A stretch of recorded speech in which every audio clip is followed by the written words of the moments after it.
সালামু আলাইকুম। আজকে হাঁটু ব্যথা এবং তার কিছু কার্যকারী হোমিওপ্যাথি ঔষধ সম্পর্কে আলোচনা করব।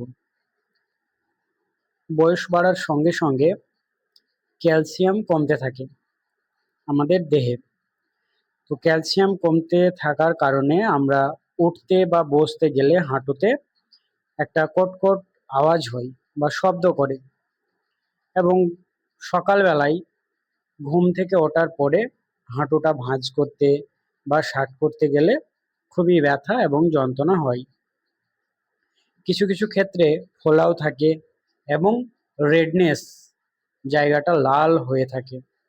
সকালে ঘুম থেকে ওঠার পরে হাঁটু ভাঁজ করতে এবং ষাট করতে অসুবিধা হয় এবং ব্যথা যন্ত্রণা করতে পারে। এই ব্যথা যন্ত্রণা কিছুক্ষণ হাঁটাচলা করার পরে সেটা কমে যায়, কিন্তু সকালবেলাতেই বেশি করে।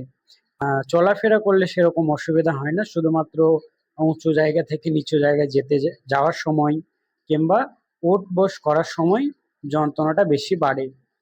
তো এক্ষেত্রে সব থেকে ভালো কাজ করে রাস্টক্স মেডিসিনটি।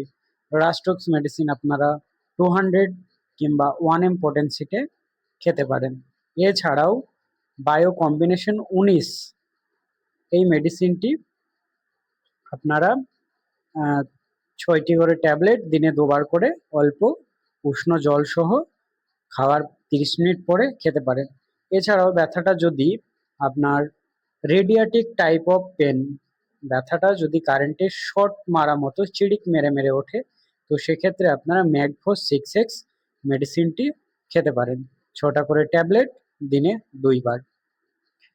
এছাড়াও বিস্তারিত জানতে আপনারা আমার সঙ্গে যোগাযোগ করতে পারেন, কিংবা আপনার নিকটবর্তী যে কোনো হোমিওপ্যাথি পাশ করা ডাক্তারবাবুর পরামর্শ নিয়েই ঔষধ সেবন করবেন।